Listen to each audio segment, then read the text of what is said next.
स्वाति मालीवाल के साथ 13 मई की मारपीट की खबर के बाद हंगामा मचा हुआ है। सूत्रों की अगर माने तो स्वाति मालीवाल ने 2 दिन के बाद आम आदमी पार्टी के खिलाफ शिकायत दर्ज कराई है, क्योंकि इंतजार उन्होंने किया था कि इस पूरे मामले में कोई एक्शन लिया जाएगा आम आदमी पार्टी की तरफ से। लेकिन जब एक्शन नहीं लिया गया तो स्वाति मालीवाल ने विभव कुमार के खिलाफ FIR दर्ज करा दी। इसके बाद 13 मई के एक वीडियो पर भी सियासत गर्मा चुकी है। आज पूरे मामले पर पूरे दिन क्या क्या रहा है घटनाक्रम, इस रिपोर्ट के जरिए जानिए। आप चाहते हो लोकशाही खत्म होनी चाहिए?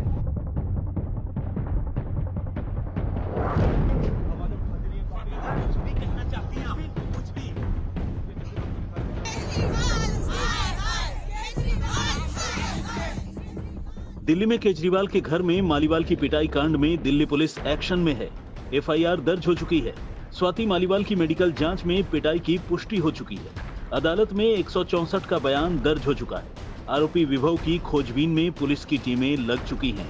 लेकिन जिस केजरीवाल के ड्राइंग रूम में महिला की पिटाई का कांड हुआ, वो पार्टी चुप है। बौखलाई बीजेपी सड़कों पर उतरी हुई है। उधर अदालत की सीढ़ियों से सहम सहम कर उतरती, दर्द में उलझे कदमों से आगे बढ़ती,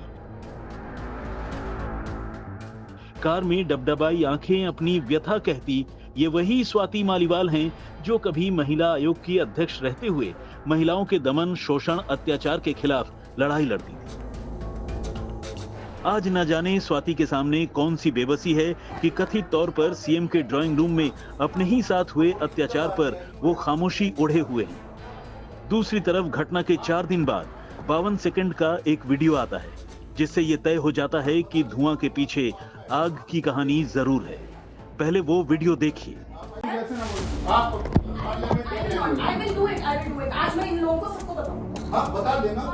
स्वाति मालीवाल ने घटना को लेकर मीडिया में अब तक मुंह तो नहीं खोला, लेकिन इस चुनिंदा हिस्से वाले वीडियो के सामने आने के बाद बिना केजरीवाल का नाम लिए लिखा कि हर बार की तरह राजनीतिक हिटमैन ने खुद को बचाने की कोशिशें शुरू कर दी हैं। अपने लोगों से ट्वीट कराया जा रहा है। आधा अधूरा बिना संदर्भ वाला वीडियो डाला जा रहा है। घर के अंदर के CCTV फुटेज में पूरा सच है। एक न एक दिन सच्चाई सामने आएगी। और बकौल स्वाति मालीवाल सच ये है कि 13 मई को सुबह 9 बजे सीएम केजरीवाल के घर उनकी बुरी तरह पिटाई हुई। पुलिस को दी गई FIR में जो बड़ी बातें हैं, उसमें लिखा है कि 13 मई को सुबह 9 बजे स्वाति सीएम के घर गई थी। स्वाति ड्राइंग रूम में सीएम का इंतजार कर रही थी। विभव कुमार ने ड्राइंग रूम में आकर उन्हें गालियां दी, उन्हें 7-8 थप्पड़ चेहरे पर मारे, शर्ट ऊपर खींच दी, पैरों से छाती, पेट और पेट के नीचे के हिस्से में वार किया। सेंटर टेबल से सिर टकरा गया, चश्मा टूट गया। स्वाति बचने के लिए चिल्लाती रही, हाथ पांव मारती रही।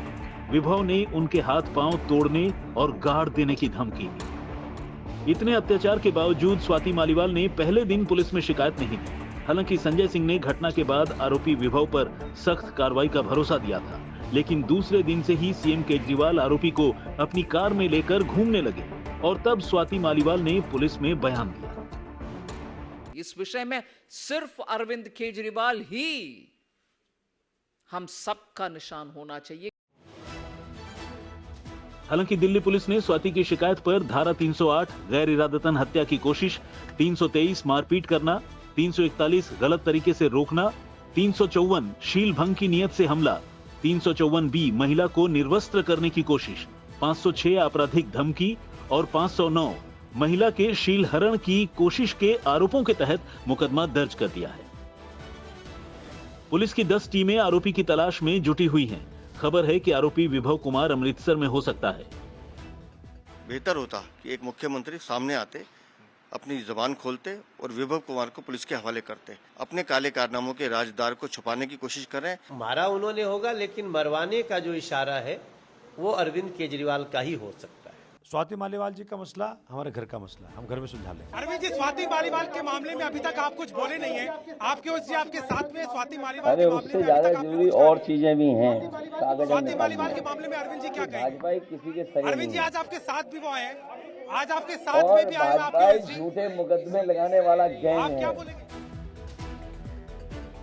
इस पूरे घटनाक्रम को लेकर अब चुनावी राजनीति चरम पर है, लेकिन जनता के बीच कई अहम सवाल हैं कि क्या सीएम के ड्राइंग रूम में स्वाति मालीवाल की सचमुच पिटाई हुई? स्वाति मालीवाल ने केस दर्ज कराने में 3 दिन की देर क्यों की? पिटाई हुई तो क्या सीएम केजरीवाल की उसमें मिलीभगत थी? पिटवाने के आरोपों पर सीएम केजरीवाल खामोश क्यों हैं? स्वाति मालीवाल ने सीएम केजरीवाल की शिकायत क्यों नहीं की? संजय सिंह के बयान के बावजूद आरोपी विभव पर कार्रवाई क्यों नहीं हुई? परिवार का मामला बताकर आप महिला अत्याचार का समर्थन कर रही है। इन तमाम सवालों के जवाब स्वाति मालीवाल, अरविंद केजरीवाल और दिल्ली पुलिस की पड़ताल के बाद ही सामने आ सकते हैं। लेकिन ऐन चुनाव के वक्त केजरीवाल और उनकी पार्टी पर जो आरोप लगे हैं वो आम आदमी पार्टी ही नहीं, पूरे इंडिया गठबंधन को नुकसान पहुंचाते दिख रहे हैं। अरविंद ओझा, दिल्ली, आज तक। पिटाई कांड को लेकर पंजाब में भी सियासत गर्मा चुकी है। पंजाब में आम आदमी पार्टी के नेता या तो इसे बीजेपी की साजिश बता रहे हैं या फिर इस मामले में चुप्पी साधकर सवालों से बच रहे हैं।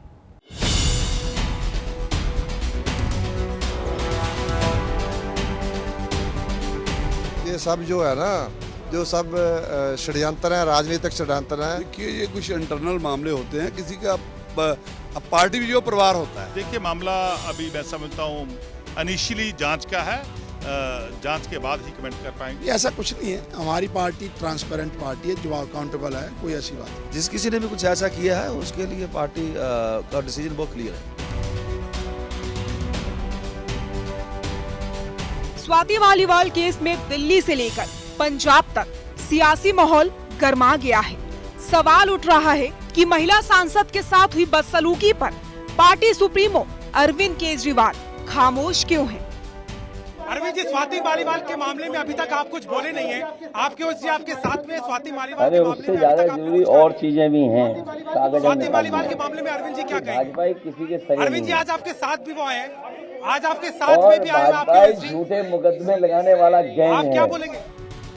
इतना ही नहीं, जब मामला इतना गंभीर है तो पार्टी के मुखिया अरविंद केजरीवाल पीए वैभव कुमार को अपने साथ लेकर क्यों घूम रहे हैं? सवाल ये भी उठता है कि संजय सिंह का स्वाति मालीवाल केस में कार्रवाई का आश्वासन देना मामले को शांत रखने के लिए किया गया सिर्फ एक छलावा था।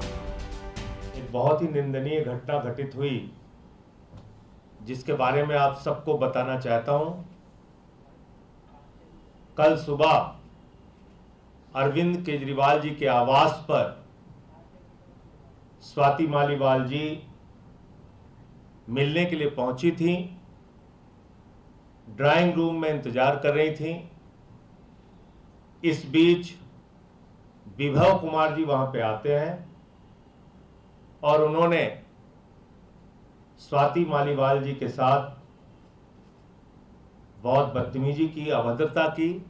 अरविंद केजरीवाल जी ने पूरी घटना को संज्ञान में लिया है और इस पूरे मामले में सख्त कार्रवाई करने को कहा है। शराब घोटाले के बाद महिला सांसद से मारपीट के मामले ने अरविंद केजरीवाल की मुश्किलों को ऐसे वक्त में बढ़ा दिया है जब वो जमानत पर रिहा होकर चुनाव प्रचार में जोर शोर से जुटे हैं। हैरानी की बात तो ये है कि इस मामले में पंजाब में आम आदमी पार्टी के नेता भी स्वाति मालीवाल के सवाल पर या तो चुप्पी साध ले रहे हैं या फिर इसे राजनीतिक साजिश का हिस्सा बता रहे हैं। पॉलिटिक्स प्ले कर रही है जी। बड़े क्लियरली कल संजय सिंह जी ने कर दिया था। जो प्रताड़ना आज देश में महिलाओं की, हमारी माताओं बहनों की हो रही है, उसके ऊपर तो वो चुप है। अब इस चीज़ को लेके सिर्फ उसका पॉलिटिकल इशू बनाते हैं। Law will take its own course, don't worry. देखो, ये सब जो है ना, जो सब षड्यंत्र हैं, राजनीतिक षड्यंत्र हैं, आम आदमी पार्टी को कमज़ोर करने की, अरविंद केजरीवाल जी को कमज़ोर करने की, कोई इनका षड्यंत्र कामयाब नहीं होगा। ये सरकारें वो सरकारें हैं जो मणिपुर में औरतों को नंगा दुराया गया, हमारी बेटियां जो गोल्ड मेडल जीत के आई थी उनका शोषण किया, और दिल्ली में उनके साथ, मतलब पुलिस ने भी उनके साथ जुल्म किया। स्वाति मालीवाल केस में अरविंद केजरीवाल को डिफेंड करने वाले नेताओं की एक लंबी फहरिस्त है जो स्वाति मालीवाल के द्वारा पीए वैभव कुमार पर लग रहे आरोपों पर डिफेंस और अटैक दोनों कर रहे हैं। पर कोई ये नहीं कह रहा कि सीएम आवास में एक महिला के साथ जो हुआ वो सरासर गलत है। नहीं, कुछ भी हो, हम लोग महिलाओं की इज्जत करते हैं, सुरक्षा के लिए वचनबद्ध है। जिस किसी ने भी कुछ ऐसा किया है उसके लिए पार्टी का डिसीजन बहुत क्लियर है। दूसरा, जो आपकी स्वाति मालीवाल है, एमपी है आपकी, उसने जो एलिगेशन लगाया वो सेटल हो रहा है। हाँ जी, उस पर क्या कहेंगे? क्या है आपको? ये ऐसे हैं? बात कर। हाँ जी, क्या है साजिश है सर? देखिए, मामला अभी मैं समझता हूँ इनिशियली जांच का है, जांच के बाद ही कमेंट कर पाएंगे, पर लेकिन मैं समझता हूँ हमारे जो अरविंद केजरीवाल जी के पीए हैं विभव जी बहुत अच्छे हैं। हम सबको तो बड़े प्यार से मिलते हैं। हम जब भी जाते हैं, जब भी मैसेज करते हैं कि हमें हमारे कौमी कन्वीनर को मिलना है, तो बहुत अच्छे ढंग से वो मुलाकात करवाते हैं। ऐसी कोई बात मुझे लगती नहीं। मुझे लगता है ये कोई ना कोई षड्यंत्र ना हो। इन्वेस्टिगेशन है, जैसे ही कोई बात आएगी तो डेफिनेटली उस पर बात करेंगे। नहीं, ऐसा कुछ नहीं है। हमारी पार्टी ट्रांसपेरेंट पार्टी है, जो अकाउंटेबल है, कोई ऐसी बात नहीं। मुझे पता नहीं उसके बारे में बहुत ज़्यादा, लेकिन जैसे भी कोई तथ्य बाहर आएंगे तो हम आपको बताएंगे। देखिए, ये कुछ इंटरनल मामले होते हैं। किसी का अब पार्टी भी जो परिवार होता है, पार्टी में कितने आदमी काम करते हैं। अगर कल को कोई किसी से मिसअंडरस्टैंडिंग भी हो सकती है, मिसअंडरस्टैंडिंग से भी झगड़ा हो जाता है। कई बार हम पेशेंस लूज कर जाते हैं, हम भी कर देते हैं, अगला भी कर जाता है। तो कोई ऐसा मामला, कोई ऐसी बात नहीं है। हालांकि इस पूरे मामले में दिल्ली में आपके सहयोगी कांग्रेस पार्टी जांच में दोषी पाए जाने पर वैभव कुमार पर कार्रवाई की मांग जरूर कर रही है। एक कांग्रेस का स्टैंड क्लियर है। कांग्रेस हमेशा अगर किसी भी महिला के साथ देश के किसी भी कोने में अगर कोई अत्याचार होता है, कोई उसके साथ दुर्व्यवहार होता है, तो कांग्रेस उसके साथ खड़ी है। लेकिन जैसा हम जानते हैं कि मालीवाल जी का पिछले 2-3 दिन से चर्चा में जरूर है, लेकिन आज सवेरे वो कोर्ट में जाकर उन्होंने अपना बयान दर्ज कराया है। लगातार कोशिश हो रही थी वो अपना बयान दें, अपना किसी भी तरीके से एफआईआर दर्ज कराने की इनिशिएट करें, लेकिन क्योंकि आज सवेरे उन्होंने ये इनिशिएट किया है, उन्होंने आरोप लगाया है, मुझे पूरी उम्मीद है कि दिल्ली पुलिस इसके ऊपर तुरंत कार्रवाई करते हुए इसकी इन्वेस्टिगेशन करेगी। स्वाति मालीवाल और वैभव कुमार को लेकर हंगामा इतना बढ़ गया है कि सुलझना इतना आसान नहीं लग रहा और इसका असर दिल्ली और पंजाब के चुनावी नतीजों पर भी पड़ सकता है। अब सवाल यही है कि इस पूरे मामले में अरविंद केजरीवाल की खामोशी कब खत्म होगी। आज तक ब्यूरो। इसी बीच आम आदमी पार्टी की ओर से स्वाति मालीवाल मामले में प्रेस कॉन्फ्रेंस भी की गई, जहां आतिशी ने इसे बीजेपी की साजिश बताया है, तो वहीं स्वाति के आरोपों को झूठा बताया है। भारतीय जनता पार्टी ने एक साजिश रची, एक षड्यंत्र रचा और उस षड्यंत्र के तहत स्वाति मालीवाल जी को दिल्ली के मुख्यमंत्री अरविंद केजरीवाल जी के घर 13 मई को सुबह सुबह भेजा गया। इस षड्यंत्र का इरादा था अरविंद केजरीवाल जी पर झूठे आरोप लगाना। स्वाति मालीवाल जी इस षड्यंत्र का चेहरा थी। स्वाति मालीवाल जी इस षड्यंत्र का मोहरा थी। उन्होंने कोशिश करी कि वो ड्राइंग रूम से निकलकर घर के अंदर के हिस्सों में जाने की कोशिश करें। विभव कुमार जी उनके सामने खड़े हो गए और स्वाति जी को अंदर नहीं जाने दिया। स्वाति जी ने उनको धक्का देने की कोशिश की, परंतु विभव जी फिर भी वहां पे खड़े रहे। उन्होंने स्वाति मालीवाल जी को अंदर नहीं जाने दिया। फिर विभव कुमार जी बाहर आए और उन्होंने सीएम ऑफिस के सिक्योरिटी स्टाफ को बुलाया और उनको कहा कि वो स्वाति मालीवाल जी को बाहर एस्कॉर्ट करें। पंजाब में पानी के गिरते हुए जलस्तर से न सिर्फ किसान परेशान है, बल्कि सरकार भी पानी की समस्या से निजात पाने के लिए नई नई नीतियों को लागू कर रही है। धान की बुआई एक ऐसी ही तकनीक है, डीएसआर तकनीक, जिसमें पानी के बगैर ही किसान अपने खेतों में धान की बीजों की बुआई कर सकते हैं।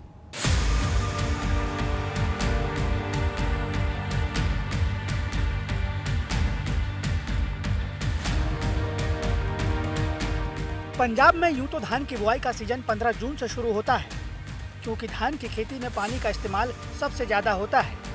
इसलिए किसान मानसून के आने का इंतजार करते हैं। पर इस साल मई के महीने में संगरूर के किसान डीएसआर तकनीक के माध्यम से धान की बुआई करना शुरू कर चुके हैं। अमूमन धान की खेती अगर परंपरागत तरीके से की जाए तो उसमें धान के पौधों को पहले किसान नर्सरियों में उगाते हैं, उसके बाद इन्हें खेतों में लगाते हैं। पर डीएसआर यानी डायरेक्ट सीडिंग ऑफ राइस तकनीकी में एक खास मशीन के जरिए धान के बीजों को सीधे खेत में बोया जाता है। पिछले कई सालों से पंजाब के किसान एक नई तकनीक के साथ धान की बिजाई कर रहे हैं वो सीधा ही सूखे ही खेत में यानी कि बिना पानी के धान की बिजाई कर रहे हैं। आप देख सकते हैं मेरे सामने जो एक DSR मशीन है जिसके साथ जो धान का बीज है जो सीधा मशीन में डाला जाता है, जिसके बाद बिना खेत में पानी छोड़े इसकी बिजाई होती है।